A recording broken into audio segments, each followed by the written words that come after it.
my Federation ship. You can see I've got right down at the bottom, I've got a couple of lights set up for the photon emitters.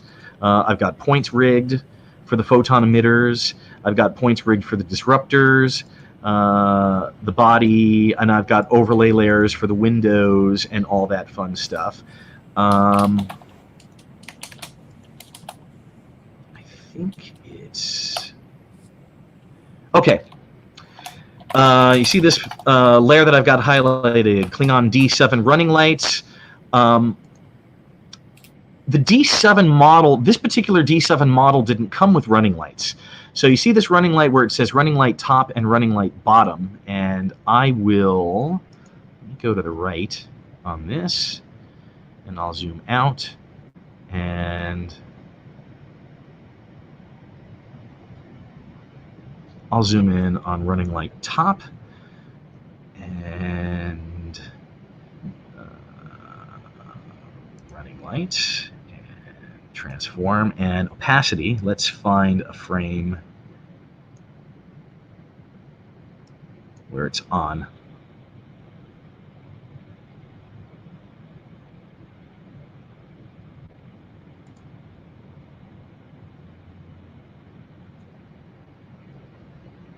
There we go. Okay. So you've got a little running light on this Klingon ship, top and bottom. But there were no running lights on that ship, so what is it? Well, it actually happens to be here, this model here that says plane sphere low res. And plane sphere low res it's an icosphere, before I just decided that they should just be icospheres, because that's what they are. And that's actually another little icosphere model that's been dropped in on top of a copy of the Klingon, which is all black. So this Klingon running lights model has a copy of the geometry that every color value in every map has been set to black. And I dragged in these low-res spheres to become the running lights that didn't exist, and the keyframe opacity. So the point there being, once again, I can load multiple models into one layer. And you know, a stupid thing I could do with it is to make the running lights for the Klingon ship that didn't actually have them. And I obviously don't want to get that close, but you know, when you're at you know, a reasonable, you can see it there on the bottom. And what's kind of interesting about that is you see that somehow when I was building that thing, I'm going to have to fix that. It looks like I got the main geometry off, out of alignment. So, hadn't noticed that before. Something to fix on this one. Go figure. There's always something more, right? Yeah. Okay.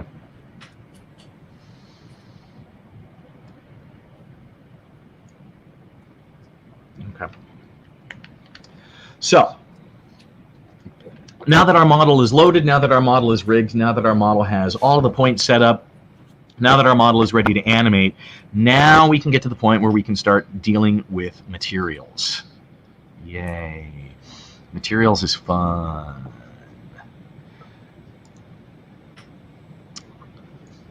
All right. And here's where I'm going to stick with the sphere for a while. Let's talk about what the controls do. First off, these are the materials. I can right-click on the material and I can rename it. For the sphere that has only one one material, who cares? But you could see where something like maybe that I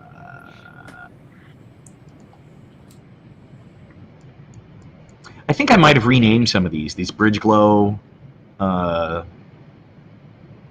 No, not these, but some of the materials I've renamed where it's just like material. You know, sometimes you just do need to go through and rename the materials for sanity's sake. If you've got a model that has a bunch of materials and it's just named, you know, material 1, material 2, material 3, material 4, rename the materials and then save the project, because knowing what the materials are makes your life a lot easier when you have to adjust them later.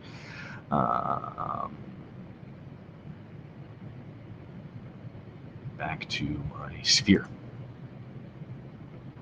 So we got gray plastic. What do these controls do? We have these things, diffuse map and diffuse color, and these work together to determine the color of your model. And the diffuse color is kind of like the basic paint of your model. Right now I'm set to 128, 128, 128, and 255. I'll change the basic color to something like that. And that makes it red. Now you see here I've got these values of 170, 0, and 0. Two color hints, and Terry, you're going to remember this one because you found a video on this last year. I recommend never making a color channel on a model 255, 255, 255, which is pure white. Pure white in computer graphics is the brightest you can have. It's your absolute white value, and the brightest thing in your scene is going to be staring directly into the sun or staring directly into a light bulb. Objects are not the brightest thing out there, period. So don't make your objects pure white. About 200 is probably the highest I would ever recommend taking a model. 235 if you want to get really, really bright. But just don't ever make a model color 255, 255, 255, and don't ever leave anything zeroed in a color channel. This diffuse color 170, 0, 0, 0. And what I'll do with that is, let me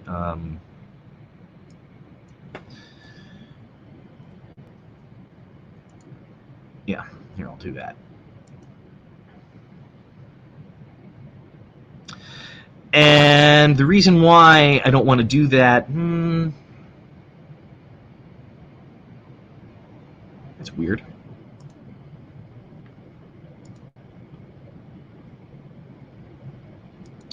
Ah, okay.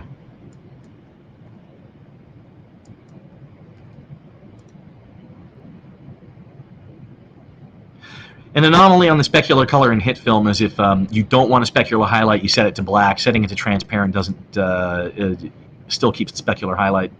There we go. So I can keep lighting that, and I can add another copy of the lights, and I can add another copy of the lights, and it's never going to get any brighter than that full than that red. I can't overlight.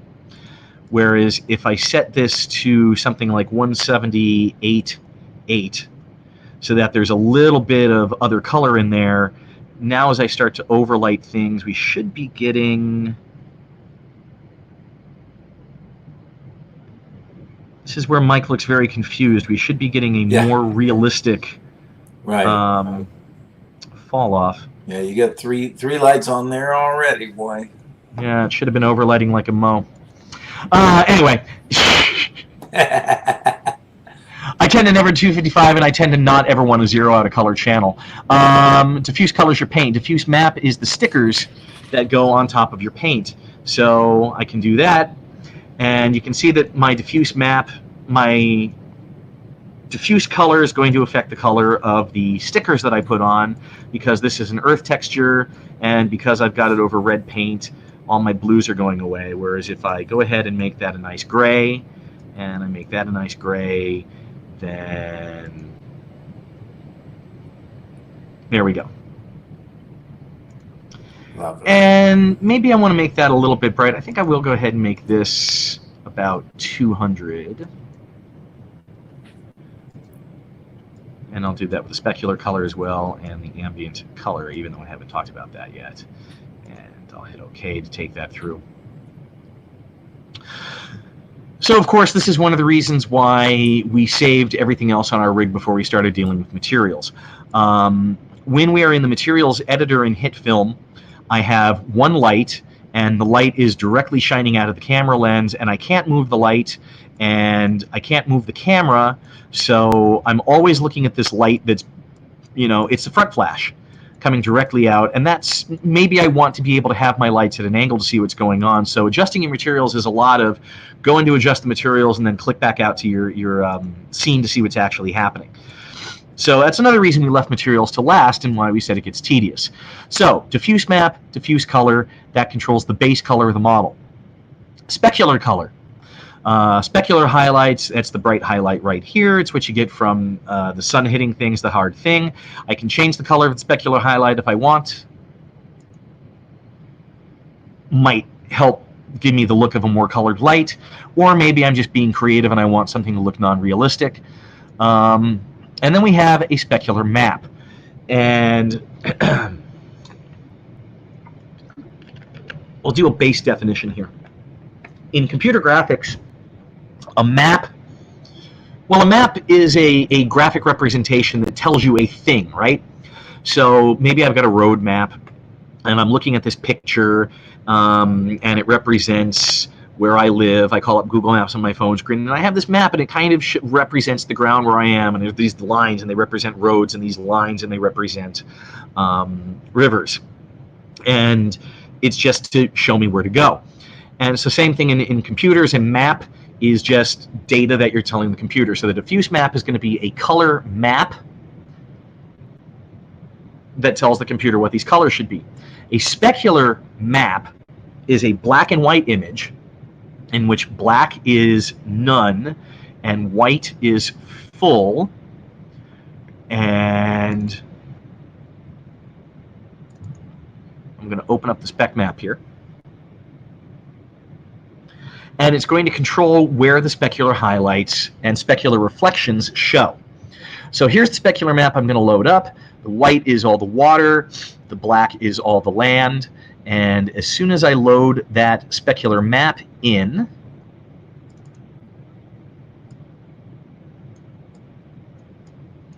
we can now see that the water reflects and the land not so much, although the Great Lakes do. Okay. Yeah, I noticed the Great Lakes were a little bit gray on the specular map, so they sort of reflect, but not completely. Not completely. Mm-hmm. And now I'm going to go ahead and strip these maps off. So earlier we talked about the normals and how that's the imaginary center of the polygon that the computer uses to calculate. So what is this normal map?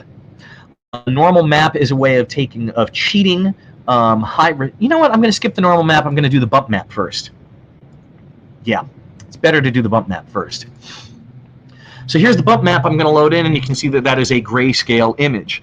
And a bump map is a way of faking surface height on a model. White is high, black is low. So you can see that I've got these mountains here, and then the land, and then the ocean is below that. And if I load in the bump map, and I think I'm going to go ahead and load in the specular map as well. Yeah, I'll keep the spec map. Then you can see I'm kind of getting this kind of a relief look, and I can, you know, use this slider to crank up the bump depth more. Now, bump maps go back a long time to the 1980s. The advantage of a bump map is you can make one yourself because it's a black and white map, so it's really easy to paint one. But you can also see that you can get some geometry errors. Also, in this case, you're seeing these squares. It's a JPEG image, so hey, we can see the actual JPEG compression on the map. You know, a bump map would probably be something I'd use closer to 3 or 2 or 1. Where bump maps are useful is if you're using override materials, and override materials is something that's new in HitFilm 14. Jay did a tutorial on it, and I think Javert did a tutorial on it, so I'll just let you search Jay's channel. But what override materials does is let you use a lair rather than, you know, I can load in a bump map here, or if I click that and then load the maps, I can override this material and tell this bump map to be a lair instead. So where bump maps can be useful is for spaceships or houses or whatever. If you paint a bit of a bump map up and put that in, you can get a kind of a damaged look, right? So if I just, you know, took, say, a Colonial Viper, in Jay's tutorial when he did override materials, he took the tutorial and he added a call sign to the fuselage of the Viper, and that popped in the name. But something else Jay could do is take the diffuse map as a guide, make a black and white map and make it all white, and then put like a gray and a black blob in at some point, and then when that kicks in, that becomes a dent. So that's kind of a good use. That's really, what you can do with a bump map. But bump maps they're okay. But if you have a normal map, you want to use a normal map. And I said normal, imaginary centered polygon, arrow sticks out. A normal map is a way of taking high-resolution geometry and faking it onto low-resolution geometry. And what the normal map does is... the normal map is representing the orientation of each one of the polygons on X, Y, and Z coordinates, and they're each mapped to a different channel. So I think X is mapped to red, Y is mapped to green, and Z is mapped to blue. And remember we talked earlier about how some programs have different YZ axes? This can affect your normal map. So this will be something, you see how this one has said Earth Day normal map corrected? I had to swap the green and the blue channels on this normal map. Because this normal map was computed in something that uses Y as forward, backward, and Z is up, down, and HitFilm uses Y as up, down, and Z is forward, backward. So I had to swap the green and blue channels in this normal map to get it to work correctly. And something like that's pretty obvious when you look at it, or do you have to really have an eye for that? Yeah, I think you'd see it. So the normal map is... let me get rid of my specular highlight. Well, I mean, you can kind of see that, it'll be easier to see that if I just back out.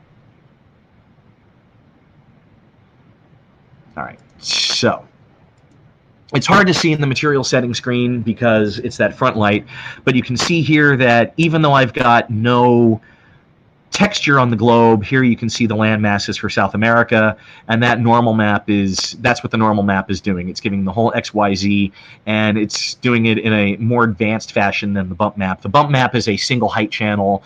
The normal map actually records the orientation in XYZ. So that's what the normal map is doing. Yay. And the normal map is your friend, and then if you put all of these together,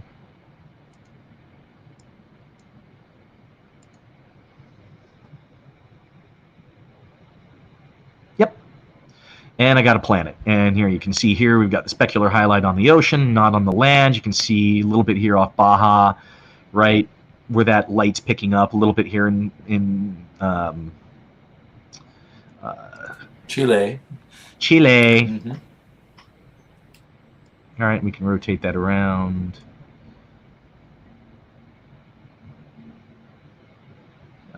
Let's go 45. Yeah.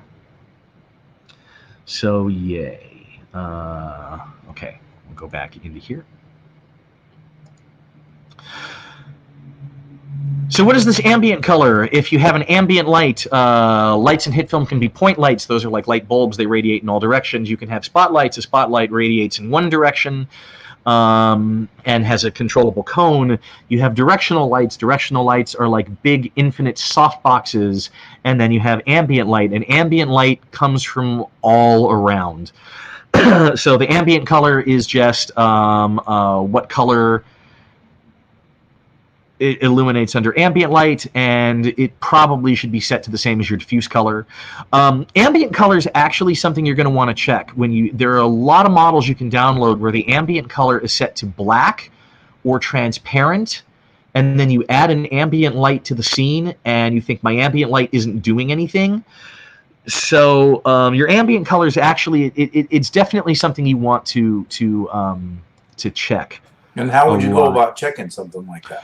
Well, here I'm going to go back into my Klingon body. So here where I've got a whole bunch of materials, well, I can search my materials, and I can just, search ambient. And that makes it very easy to see. And here on my Klingon body, you can actually see that my bridge glow has no ambient, but my bottom, right, these should all be these should all be something. So I'm going to set that to maybe 128 and alpha channel to 255, and then I can just eyedropper it. And my D7 gray, I want to be whatever that light green is. I would pull the same green as the D7 plane. I'll pull that. The D7 top, I'll pull that. The D7 face, I'll pull that. The D7 light gray, I'll pull that. You know, and I'll just keep. I'll just do that. I'll use my filter and I'll use my eyedropper because that's going to be the fastest way I can do it. Because I've got all of these to do. So a little filter and a little drag is. Even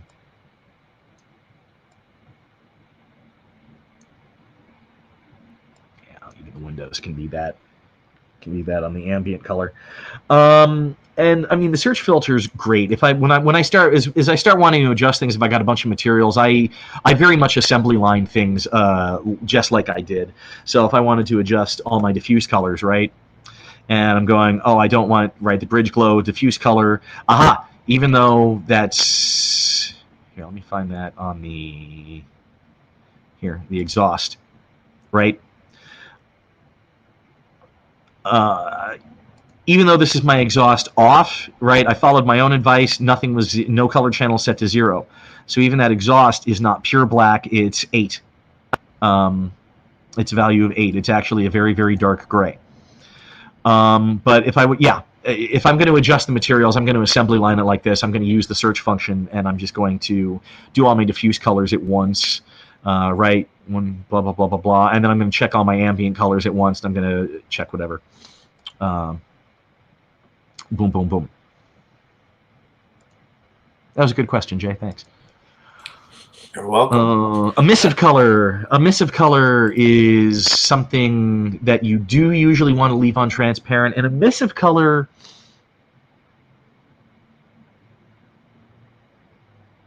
I don't use emissive color a lot.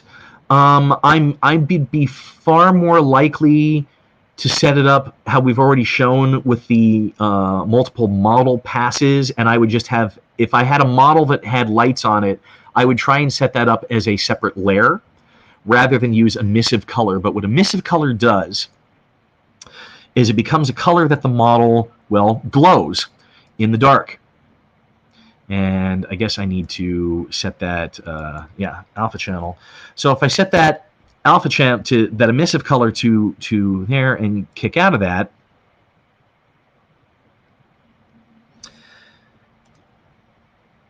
and that's just going to be the emissive color. It's going to glow that color all the time.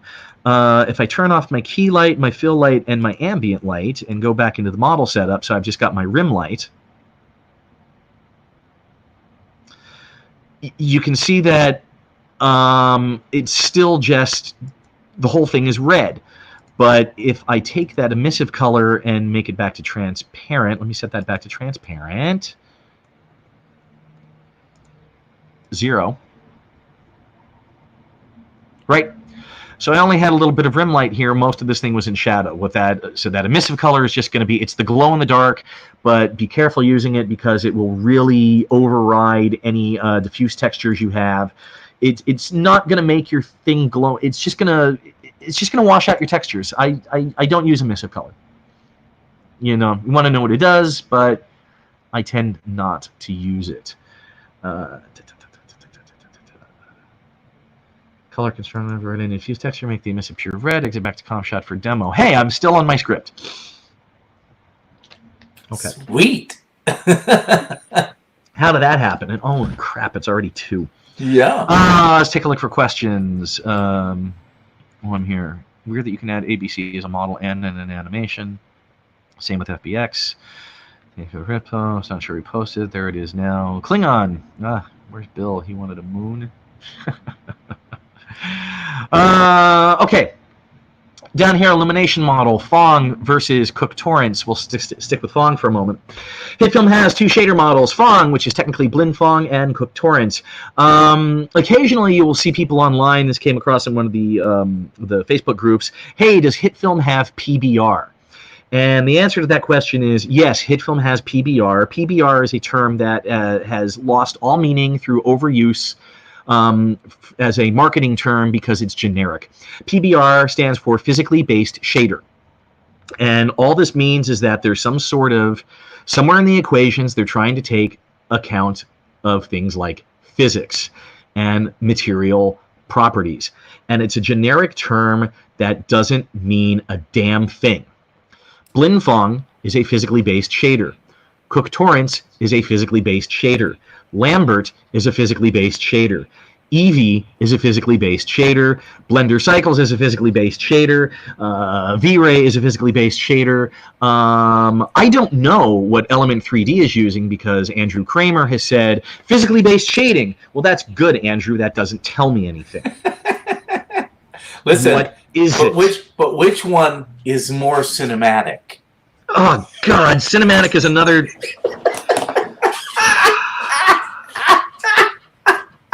You did that on purpose. I did. You know exactly what you did there. I know exactly what I did. Oh, God. I got a bunch of them written down here that you hate. So the point is, not every shader can work for every lighting situation. Different shaders work better for different materials, because if there was a one-size-fits-all shader, then there wouldn't be all the different shaders out there. And that's just the bottom line. If there was a one-size-fits-all shader, there would be one shader. So you have to know what a shader is best for. So Blinfong is the original shader. This was introduced in HitFilm Ultimate 2. Fong is great for modeling glossy surfaces like plastics and highly polished stone surfaces. And we have this shininess slider. And if you can see, if I turn the shininess to 1, then we have a great big head highlight. And the more we turn the shininess up, the smaller and the denser that's going to be. That's what shininess does.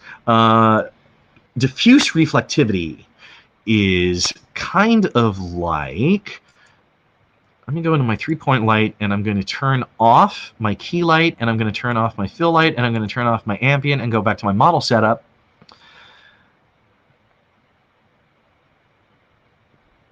So we've just got that little bit of rim light here, and then we've got this background. And I'm going to go in and double check my sphere's material settings, make sure I have that set up: illuminated, receive, cast, receive reflections, cast reflections. Environment map is using the nebula composite shot, and ambient occlusion. Great.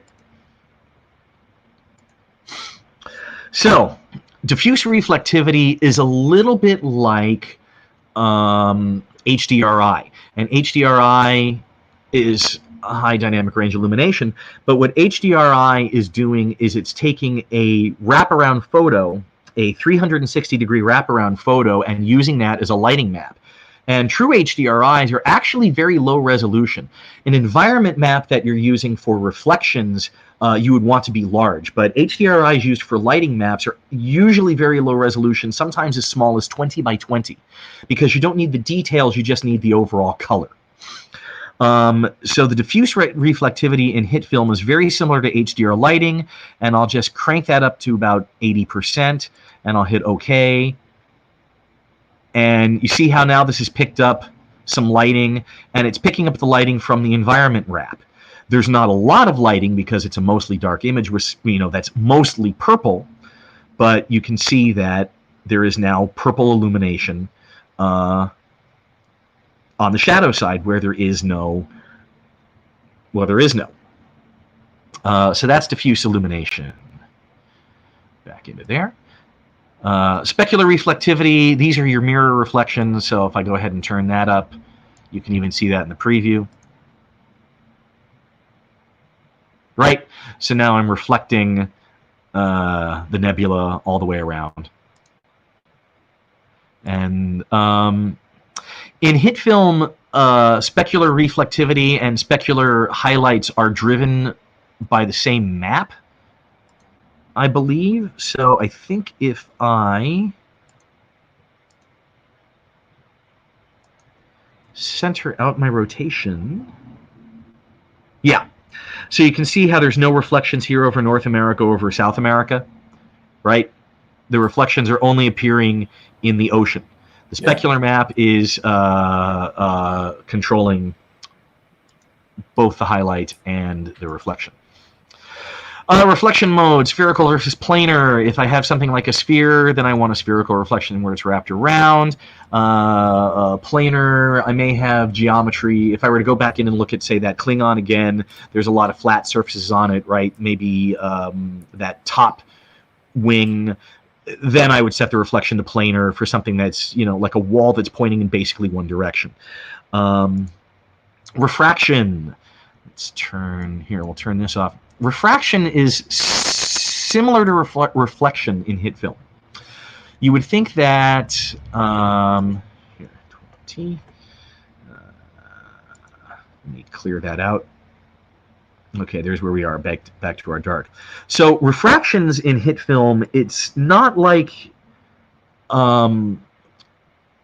there's two types of refractions in nature. You have volumetric refraction and you have surface refraction. And volume refraction is how a ray of light bends when moving through mediums of different density. So the vacuum of space has a density of as close to zero as you're going to find. You get into our atmosphere. Our atmosphere is, has density to it. You hit water. Water is thicker than air. Glass is thicker than water. When a light ray hits a glass of water, it bends. It comes out of the glass of water, it unbends. We've all seen the pencil in the glass. Do I actually need to look that image up? Yeah. Refraction in glass. I should, because we pretend that nobody knows anything in these. That's what the college professors always used to say. Assume your audience knows nothing. So well, in my case, you'd be assuming right. So right. It's okay. But the point being, you have refraction, and then it hits this lucite, and it bends, and it bends again. Hit film doesn't do this. It doesn't do volume refraction. It does surface refraction. So that's this formula, and we're not going to get into it. The point being that it's going to look similar to a reflection, but it's a refraction, and this is the surface bending along the side, along the outside. Index of refraction is the density of the object. 1 is air, so theoretically air. So the index of refraction being 1.00 means we can't do anything less dense than air. Index of refraction really should extend down to 0. But it doesn't. I'm going to go with 1.5. Water is 1.33. Glass is going to be 1.5 to 2.2, depending on the glass. And I'm going to crank the refraction amount up to about 60%. And I'm going to there. And that looks similar to our reflection. But it's not. It's inverted. It's upside down. Just know that if you get your reflection and your refraction going, you can get some really... refraction really can help make things look glossy and iridescent and shiny. This is not the best scene setup or model to show that off. But, you combine those two things together and you can get some really fun, glossy looks. This would be more fun if I did this on the cube. But... I'm not gonna. That's cool. Yeah. And then opacity is pretty obvious. Can we see through it? Yeah. So we'll reset that. We'll reset that. We'll reset that. So what's our other thing? Cook torrents. When we go to Cook torrents versus Fong. Cook torrents is optimized for metals. It can also do a good job with stone and wood. With Cook torrents, the shininess slider went away, and it's been replaced by this roughness slider. So what is roughness doing? Picture a golf ball. It's a golf ball. And the golf ball has a whole bunch of little divots in it. So kind of pretend that the surface of every 3D object has a whole bunch of tiny little divots on it like the golf ball. Microfacets, but they're all really, really, really teeny tiny. Let me click back out there to reset that. Let me go back in and turn on all my lights. I think I'll turn my fill light off for now.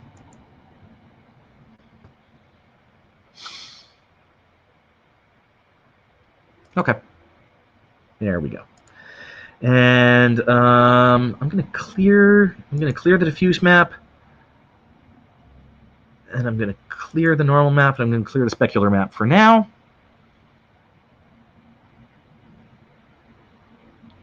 Roughness is at 5%. What roughness is doing is controlling the supposed... that was better with the diffuse map on there, wasn't it?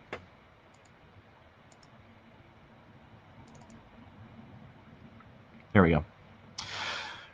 Roughness is controlling the depth of those microfacets. The deeper the microfacets, the more the light scatters, the more the light diffuses. So it's kind of the inverse of that shininess slider. And as I take that roughness slider up, you can see how the highlight area is covering a larger portion of the globe, but it's more diffused highlight. Right? Yep, makes sense. Yep. The other thing we have here is this Fresnel, F-E-R-S-N-E-L. You want to call it Fresnel, but it's Fresnel. And Fresnel is, let me call up another wonderful little diagram.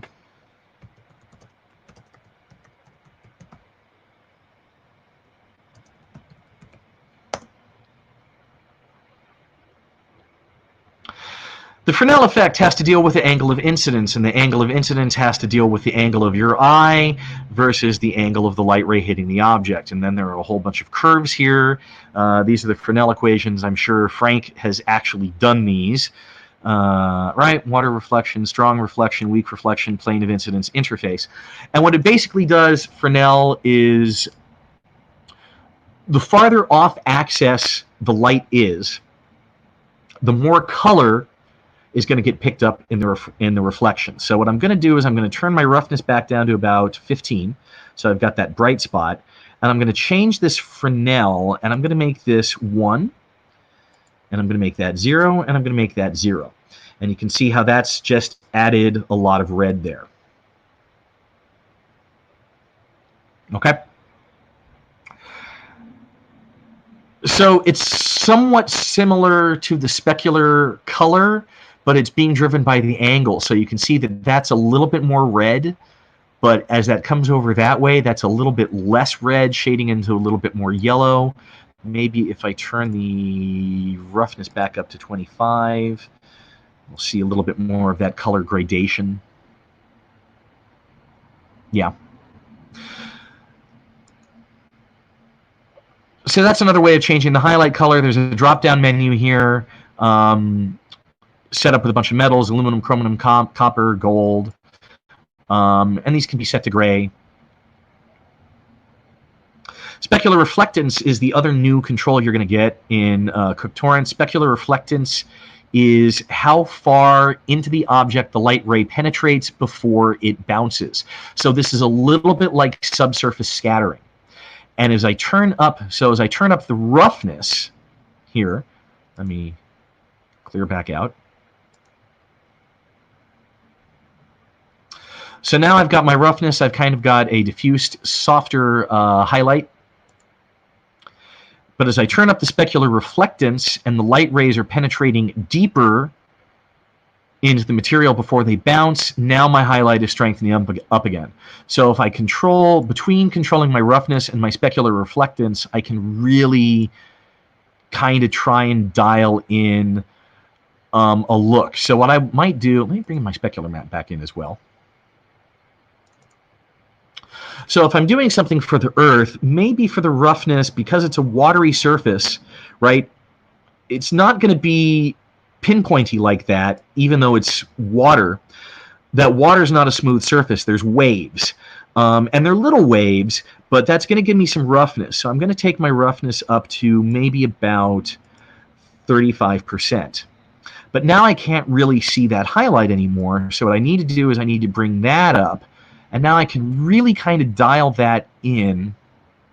I don't want it to be that blown out type of highlight, but I definitely want a little bit of, I want just a little bit of a hot spot. So between the roughness and the specular reflectance, I can really kind of start to dial in those materials and kind of make that more what I want. And actually, I think I probably would turn down reflectance a little bit more. Maybe take that down to 15 and take my roughness up to about 40. And yeah, that's starting to look more like what I'd actually want. Still too much specular reflectance. Maybe back down to 10.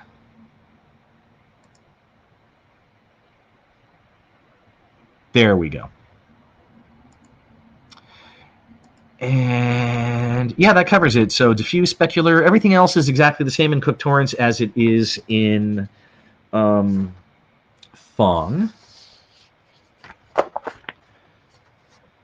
So materials are going to take forever to set up. Materials is, again, that thing you're going to go backwards and forwards on. I'm sure Frank and Greg are both nodding at hours that they've spent adjusting materials on things. Let me think. Okay.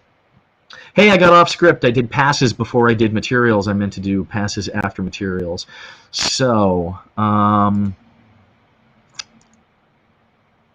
let's go ahead and go back into my Klingon D7 rig. We're getting near the end, guys. No, this is great stuff. I love it. Yeah.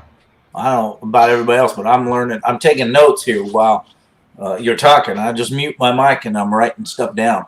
I'm making notes of timestamps too, so when I go back through it and watch it again, I won't have to watch the whole thing. I'll just be able to go skip right to my timestamps. Ooh, hey, data design. I can tell the difference between render engine outputs. I'm sure you can, Frank. What, it's Lambert? Frank, you might be able to sanity check me on this. Lambert is the shader model that's really good for organics, right? For skin and flesh. Lambert would be more of the shader model you'd use for that, I think. Ooh, Terry, I hope the grandkid's fine. Shh, he's talking. Now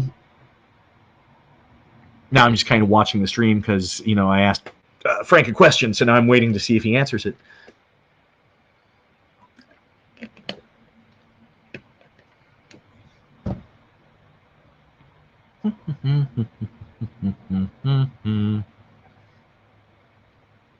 But is it cinematic? That's the question. No, it's not cinematic. Okay. That's an inside joke between us.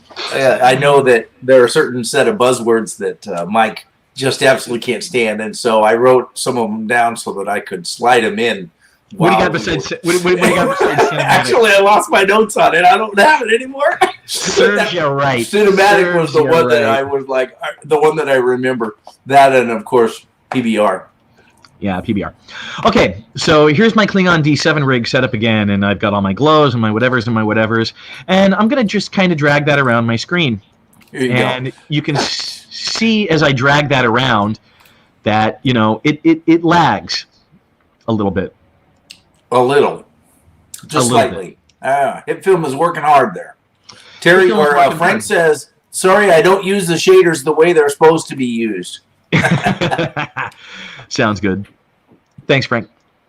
So, yeah, there's a little bit of lag on here, and that's because I've got, you know, there's 38,000 model or polygons on this model, and then I've got 1, 2, 3, 4, 4 different instances of this model. So I'm pushing around, you know, over 500,000 polygons here. And when I'm animating, that can go a little bit more slowly. So in the project file, we saw these little primitives, the cone, the cube, the cylinder, the icosphere. What do I do with those? Well, what I do with those is I do this. And I'll go back into my 3 views. And I've been moving my Klingon body model, not my Klingon point. So bad, Mike. Nice going. See how you turned out. Yeah, see how I turned out. So here I've got my 3 views, and you can see that I've got this little thing blipped on top, and this is my my low res proxy model, and this is built using, you know, an icosphere and a couple of flattened cubes and a cylinder, and it's really rough, right? There's not. It's only kind of following, but you know, I mean, I've got the angle right. Here's the cube. It's not. I'm not worrying about the angle of that wing, you know, this way, but I am worried about kind of matching it here to here. I've got another cylinder underneath, kind of on top of the nacelles. I've got the icosphere on top, right? Let's delve in and see what this is. So I've got a little low-res icosphere and several cylinders and several cubes. So I've got, you know, a cube for the wing, cube for the wing, cube for the body, cube for the top of the engineering hull, little icosphere for the bridge. Said this morning that I think that sphere is just a little larger than it needs to be. Yeah, that's about right. And when I go back into my active camera model, let me turn off 1, 2, 3, 4, and go back to one view. So now I've turned off the actual model, but I've left my low-res proxy model, which is parented to the same move point that everything else is. So now when I when I move that around, there's no lag on that at all whatsoever. So I can animate using this guy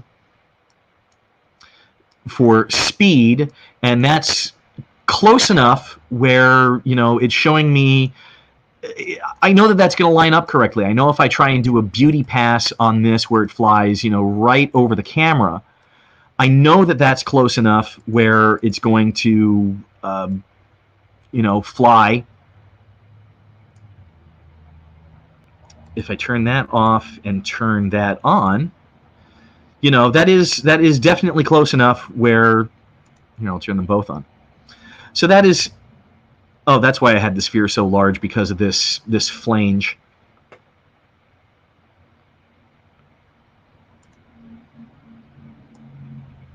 Yeah. And now you can see it's kind of lagging again because I've got the big model turned on, and then I turn the model off, and that goes much smoother. What a nice idea to you know, to actually animate everything after you've got it all set up. Turn it all off, bring in a proxy model or build one all in one layer, and then parent it, and then do all your animations, and then you can just chuck out the proxy model. Right, and I've got all my points on here too, so I could start animating weapon systems if I wanted to. I used to do this I used to save composite shots. Now I do projects, because projects can be loaded with the import composite shot model. And this D7 was saved as a composite shot, but I need to resave it as a project because I've got my photon torpedoes, and I don't know why my photon torpedo particle simulator should be in the same project as the Klingon D7. As a matter of fact, the particle simulator should already be in the rig. Right? My particle simulator for... Let me see if I can find that sucker. While you're looking, I'll say that Courtney wants a PBR now, so you got to quit talking about it. PBR mouse? No, now. A Pabst Blue Ribbon PBR. She wants one now. You're making it thirsty. And Frank says that's a really cool way to proxy. That's a really good idea. Yeah, I thought you'd appreciate that one, Frank. Okay. So import composite shot, and if I go into E, and if I go into tutorials, and I go into my quick, everybody look at the screen and see the titles for tutorials you haven't seen yet. Wait, let me get my note here. What's the timestamp when we write that one down? What is that? Oh, 170. Right, that's one of the named ones. 1708 Proton Stream tutorial. I need tutorial build. That's probably it. Yeah. Sneak peeks. I have a whole folder of those also.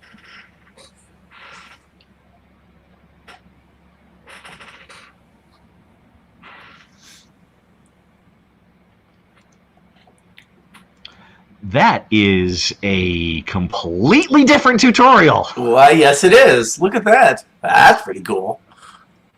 That is... Why is that? I like it. Yeah, but why is the... Oh, proton stream. That's the Ghostbusters. Not photon torpedoes.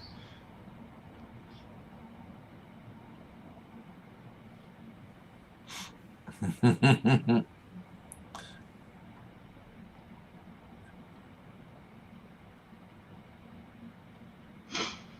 All right, I'm not going to waste everybody's time making me look for I look for my photon torpedoes. The point being, if I have my photon torpedo particle rig, it should already be rigged. It should be rigged up to the photon emitter. That particle simulator should be sitting in here and turned off and ready to go, so that when I go to animate, if I have this ship firing, all I have to do is turn on. Yeah, how many particles per second it's emitting? Yeah. Is that how you do it, or do you use the active button? The active button. I didn't know if you had like bursts of, or something like that. Wow, it's really going to bother me that I don't know where that is. I'm seriously sitting here looking at it going, like, where is it? It's in there somewhere. It should be in but that there makes somewhere. a lot of sense. And that way you can, it's all procedural. All you have to do is just turn it on. Yeah, I mean, the whole point is, the firing of it. Yeah, the whole point here is getting into is being lazy. We want to build it once, we want to use it forever. Right. Because we don't like doing things over and over again, and this is tedious. So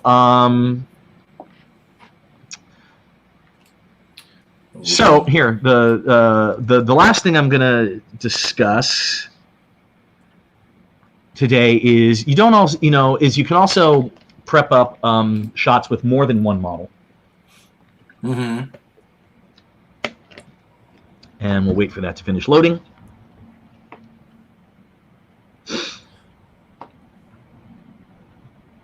Load.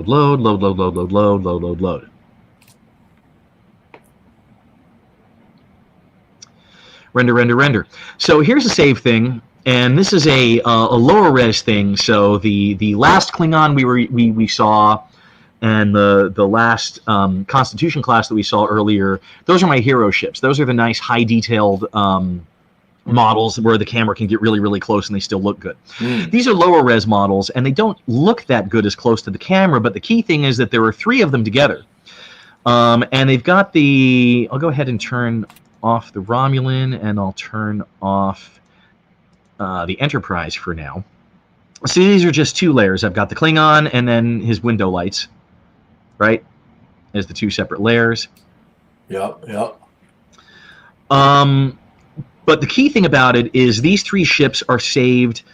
They're saved at the same scale to each other. So these are at the correct size for where they should be relative to each other. So I've got a Constitution, a Klingon, and a Romulan just set up, ready to go. And these would be things that I would use in the background if I were going to do like a fleet battle. I've got another Romulan warbird somewhere that is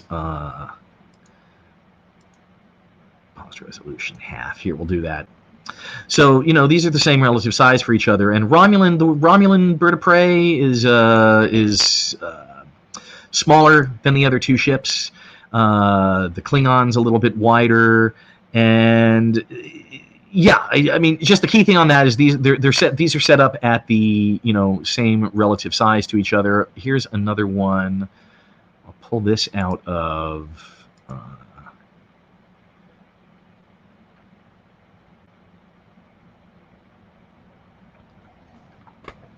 This goes back to the live stream a few weeks ago about abandoned project.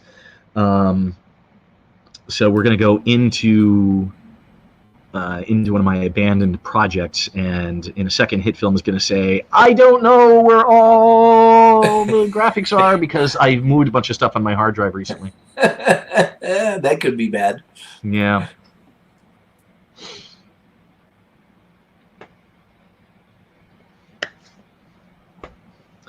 This definitely goes a lot slower when I have a browser window open and when I'm streaming at the same time. Yeah, for sure. Right, so here's all the stuff that it's not going to be able to find. Don't worry about it. Scale reference. So when we talked about when we talked about the abandoned project, I showed the Doctor Who project that I was working on, and this is one of the shots for that. But the key thing is, as I was working on this project, I've got this scale reference shot, which, I finally decided that at some point I needed to put all these guys in here and keep them at the same size. And it was the first time I was going to have the TARDIS fly past the mothership that Tony C built for me. So these are all here. So I've got my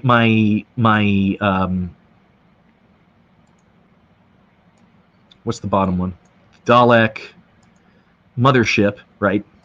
And then I've got a TARDIS, and then I've got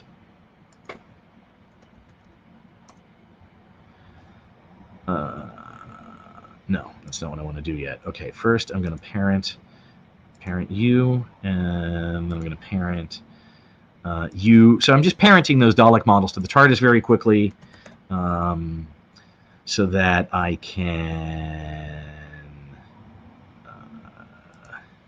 0, 0, 0. And 0, 0, 0.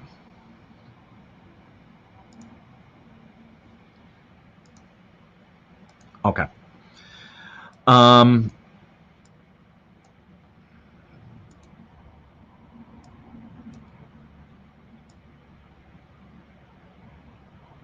But yeah, this composite shot is kind of, once I set up this shot to be animated, right, because we've got the camera flyby. Once I set this shot up to be animated, I also went ahead and saved this one out, this particular shot out, renamed it scale reference, left the move there for now, because I mean I can always get rid of the camera move, like that. There, no more camera move. And you can see that the model animation still exists because I built it around the woohoo. But yeah, it's just now I've got all of my stuff and it's the same size, and I would load the scale reference in as I continued moving on with the shot. If I were going to continue and finish this one up, as I load in a new shot, I would just load up scale reference and delete all the animations, because my TARDIS, my Dalek, and my mothership are all the same size relative to each other. I never have to do that again. This Dalek, or this TARDIS, is one that I downloaded off Turbo Squid by one guy. This Gold Dalek is another one that I downloaded off of Turbo Squid by a second artist. This Gray Dalek is another one I downloaded off of Turbo Squid by a third artist. And then this Dalek mothership in the background was built for me by Tony C. So I've got 4 different models that were built by 4 different artists, and I have no idea what their relative, scale to each other was, or if they were built to a relative scale. So since I had to put all these things, so I imported all of these as normalized to the 500 pixels across, and then I scaled them all up to be the same size, and see where they are.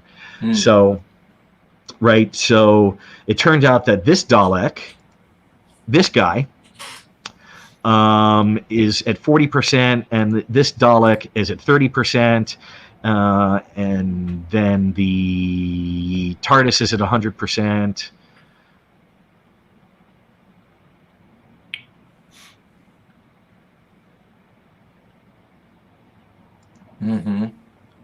But they were all the TARDIS is at 100%, and they were all originally different sizes, and then it looks like I scaled up the Dalek mothership to 3,500%.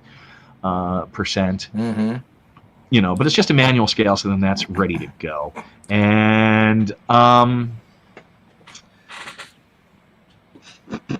feel like I'm forgetting something. It'll either come to me later tonight, or I'll type in these notes, or it'll come to me tomorrow. Someone to ask the question as possible. I haven't forgotten anything. That's the end of my script. All right. Let's see. Do we have any questions for Mike? Courtney asks, how do you turn off a Romulan? Tell him he's got a Vulcan problem. There you go. Fantastic work. Really way back. So, way back at the beginning, Stephen Ansell asked a question about I'll repost it in the chat because it'll be easier if I do that than for Jay to find it. There it is. I found So it. Stephen Ansell posted that. Hi, Mike. Stephen in the UK. I struggle with making flight paths from ship flying around objects. Stephen, are you still here? Maybe. Maybe. But that's a good question. It is a good question. Let me go ahead and create a new project, 1080, 1920 by 1280.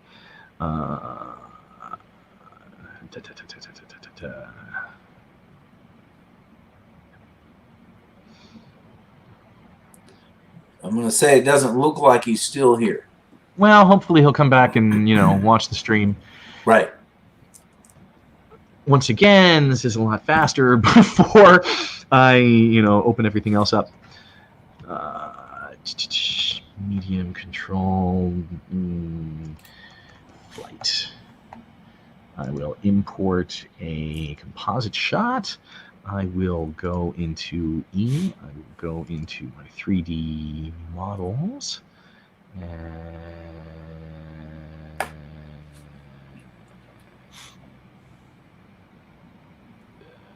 here we go, Sci-Fi Fighter. King Industries. All right, here we go. So once again, another saved thing rigged up. There's lights for the weapons and the thrusters. There's a point for the gunfire. I've even got a little, gunfire effect set up for it. Right. Thruster points for all the thruster stuff.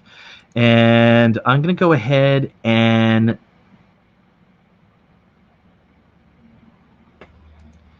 I'm going to go ahead and delete all these lights for now. And I'm going to delete all of these for now. And I'm going to delete those for now. And this one really should be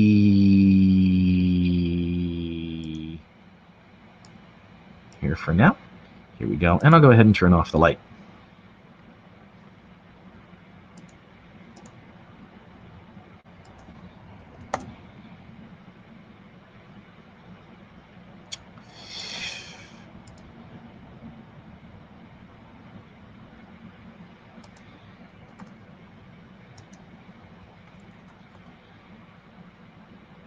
I feel like I saved this somewhere a little bit strange on an orientation or something. I guess not. Maybe I need to... Have I moved the camera? That was it. I'd move the camera up. Okay. There you go. All right. So I'm going to...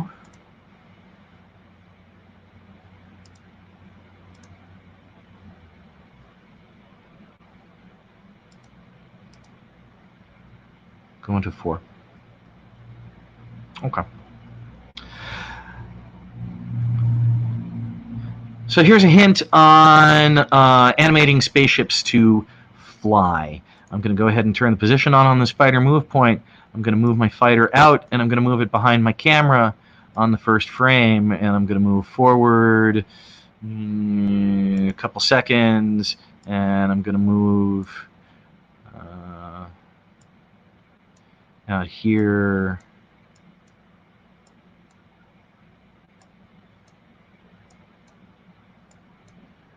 I think I'll go back here and I'll move that down a little bit below the camera.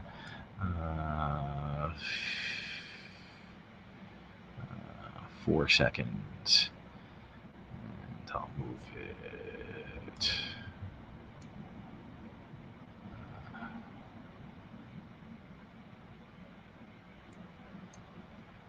Over that way.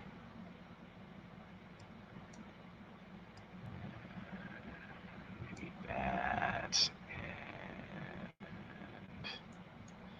move down again. Okay. That's good enough. Okay. Right. So now the ship is just flying around in a big arc in front of the camera. Right. But it's pointing the wrong direction the whole time. It is pointing in the wrong direction the whole time. How can we fix that? How can we fix that? Well, the first thing we're going to do is we are going to go ahead and readjust that first animation frame because I don't quite like how it's coming in. I want that to be maybe lower and maybe closer into the camera. So, Yeah, beautiful. yeah, I think that's better.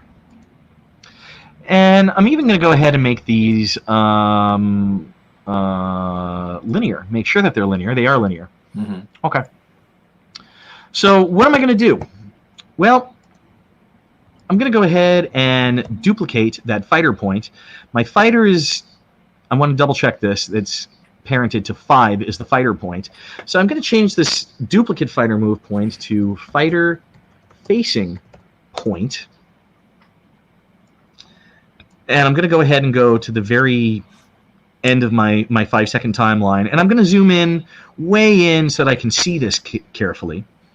And then I'm going to move this forward by 1, 2 frames.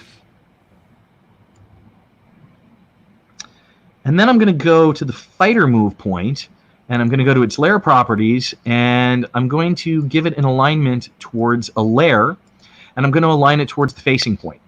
And what happens now is I zoom back out so that I can, and look what's happening. My fighter is now automatically facing its future position. Its future position. Mm-hmm. So I stole that little trick from a magazine article in like 1986 or 87. Nice. I don't even remember who wrote the article. I thought it was Tom Hudson. So by just animating my ship and not worrying about which way it's facing, I don't care. I'm just worrying about the position. And then once I have my animation kind of the way I like it, then I just duplicate that point, offset it in the future a little bit, and now it automatically looks towards the future, and that takes care of my x and of 2 axes of rotation. So now all I would need to do is maybe I'll add a rotation keyframe on Z, right, so that I can. Whoops. Oh, it's not Z, it'd be. It's not Z, it's X. Yeah. X on that one.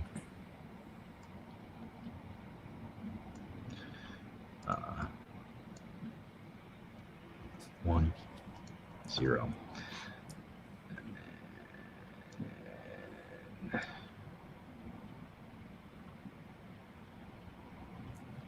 Yeah, so it looks like it's swooping, right? Yeah. Oh, that's great. 0. I'll make that. Yeah, I'll go ahead and make those smooth. And now we've. Sweet. Yeah. So, yeah, that's my little bonus tip for the day. I will tell you that I stole that from you, obviously. But here's what I did. As I played with the idea of pushing the facing point forward in time so that it was behind, and then I aligned the back of the ship towards it so that it had almost like a swooshing tail to it. It creates a little bit of a different feel. And I never did anything with it, but it was the same idea, just backwards, right? And I did that with a car rig, that was driving around. And I felt that it looked more realistic in terms of how it was turning, because the back end would turn before it would, go into its turn, so to speak. Very interesting. Almost like a fishtail, that might. I wouldn't think that. Like if you were animating something like a hovercraft, that's where I think animating the back would work. That would give you the kind of the right, that sounds like that would be absolutely right to do that. You definitely play with that. Greg says, quite a bummer you can't attach a point to a model with an Olympic animation applied. Well, I think you can attach a point. I just think that the point's not following the alembic, right? because that would be the same thing with an FBX animation, and that's because the Alembic and the FBX is actually, it's deforming the mesh, and the point is parented relative to the anchor point of the model. So yeah, it is a bummer that you can't attach a point to a model with the Alembics or the FBX attached, but you know, you parent to the anchor point and the mesh is deforming around it, so it's not going to work that way. Courtney says the last program I personally animated from was Bryce 2.3. Oh, Bryce. Bryce and Poser. Kai Kraus, man. Great programmer, worst interface designer ever. I'm going to design the Bryce interface so it's intuitive and everybody will understand it. What am I doing with these eggs? In the bottom right-hand corner. The interface is so pretty, but I don't know what anything does. Oh, boy, Bryce. But I miss Bryce. Bryce was a great program, and you could get great looks from it. And Bryce 2.3, oh boy.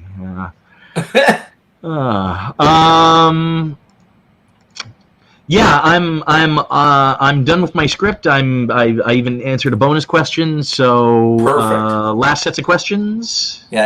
Any further questions before we wrap it up? While you're typing out your question, though, I want to remind everybody next week, all things Star Wars. You want to join in? Email me at hitfilmsensei@gmail.com or drop a comment in the chat window or in the comment section below. Would love to have a group of people, 5-6 Star Wars fans, talking about Star Wars, and maybe we'll do one about Star Trek or whatever. I do have Zach Allen coming on in March, so that's going to be fun. Talk about what he's doing in his life, and fun times will be had by all, I'm sure.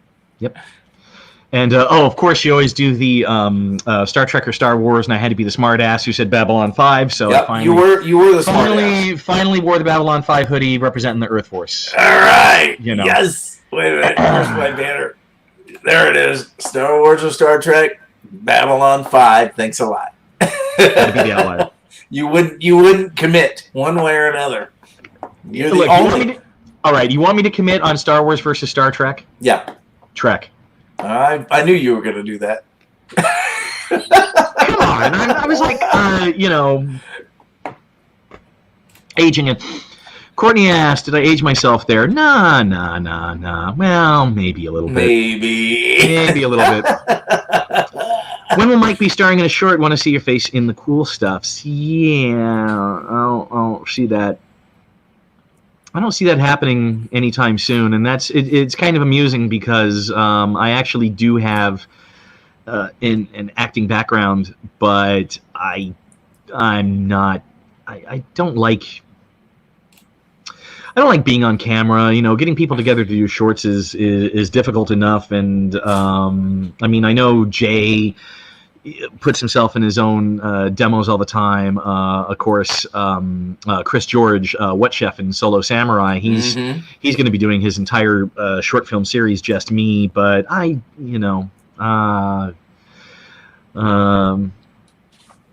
having trouble finding time to get back into doing the tutorials, much less getting into short films. Yeah. Maybe I'll do one for Josh's birthday this year and do the one that I didn't do last year because I just, had other things. The last year has been rough for time management and for having other things to have to do. And yeah. I think you're going to have some of those beautiful landscapes to film in Ireland. That's true. Yes, I don't like being on camera, Frank. Even though I'm on camera right now. Even though you're on camera right now, but you look good on camera. Hating it. Except for the Babylon 5 shirt. Oh! Wait. You know what? You look very cinematic. Very cinematic. Wanted to see if I had a good T-shirt on underneath. I don't. Well, okay. I could get off the Babylon 5 and go to my Shakespeare joke, which is prose before. I should clip over to prose before hose. Prose before hose. Yeah. That's great. Oh, that's hysterical. I had a friend who was the executive director of a theater company who I bought 2 of those shirts when he went through a divorce. And here's one for you and one for me. And it was good. There you go. Good for you. That's cool. Yeah. Why don't you like being on camera? Doesn't bother You have to me. look at yourself. Try to share my neon JPEG. I don't know if you can post. Andy, I'm not sure if you can post links in YouTube chat anymore other than to other YouTube videos. I don't think YouTube will let you do it anymore. Not in the chat. Okay. Any other questions? Because otherwise, we've been going for 2 hours and 44 minutes. God. Yes, sir. I wrote a script to try and go through this stuff quickly. And you did. That was quick. For me, yeah. Yeah. You know. Well, I want to tell you how much I appreciate you coming on and sharing all of your information, your knowledge that you know. I'll give you. Just great. I will tell you something that's kind of interesting. That model import was actually the very first tutorial I ever started working on in HitFilm, and I started working on it in HitFilm 3. And then HitFilm 4 came out and put out all this Cook Torrent stuff, and then I just, didn't get back to it for a while. But you could talk, Mike, no mistake in that. That's true. It's under 4 hours. 4 hours. It's got to be a new personal record. But we like it. Under 4 cinematic hours. Cinematic hours. That's right. Of effects. But we like it. Oh, PBR effects. PBR effects. Yeah. If you're watching this stream after the stream, you should have stopped 5 minutes ago.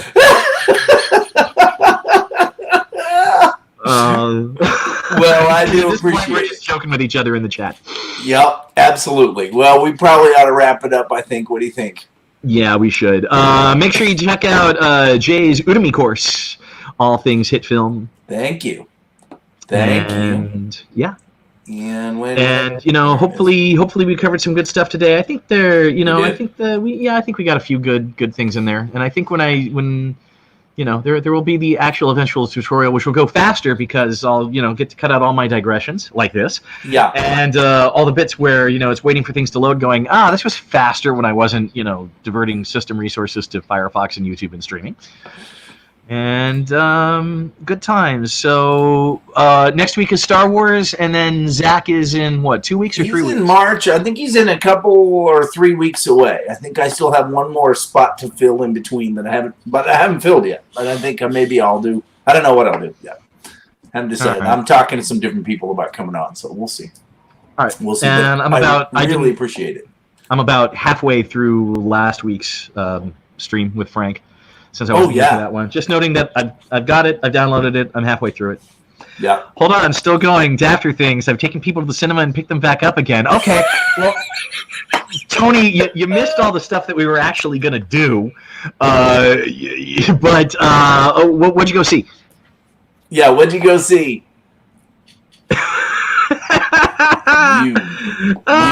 We've been going long enough to go see a movie. Let's see. Yeah. Well, wait a minute. If he's in England, what's coming out in England now? Because their schedule is generally different than here in the U.S. I don't know. I'm still waiting for Tony to tell us what he watched. 1917. I don't know. 1917 was good. I haven't seen it. My son and I are going to go see it this weekend, or maybe tomorrow. So. Oh, Sonic and Birds of Prey. He just taxied. So. You saw two movies? No, he says he just taxied, so he took people to see Sonic. I was gonna say, that's really what kind of movie? There it is, Sonic and Birds of Prey. That was just there it is, Hedgehog. Well, Sonic, no idea if we're gonna see that. Birds of Prey, I suspect that's what we're gonna go see on Tuesday. Oh, nice. Either that or Jumanji, the next level. And you just had a birthday? Or is that wifey? Your my lovely, lady Laura. Yes, your lovely wife. Well, tell her we all said happy birthday.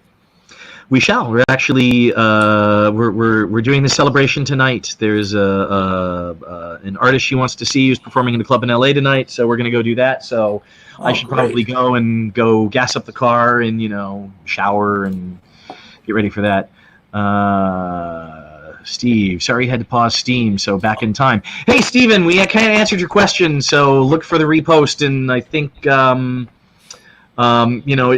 it's somewhere in the 5 hour mark. No, 2 2 hours. It's probably somewhere around 2:30. Yeah, around 2.5 hours. But yeah, Steven, we actually did go back to your comment. Yeah, question right at the beginning, and hopefully what I showed will help you there. Yeah, and it's on the bottom, so you just kind of keep going through it until you see your comment again. Yeah, and then we answer it, and it's a good answer too. Yeah, I hope so. Yeah. Oh, it was great. So, all right, everybody. I guess that's it. I think we'll call it good. I appreciate everybody being here. We'll look forward to seeing everybody next week for Star Wars, everything Star Wars. And until then, take care.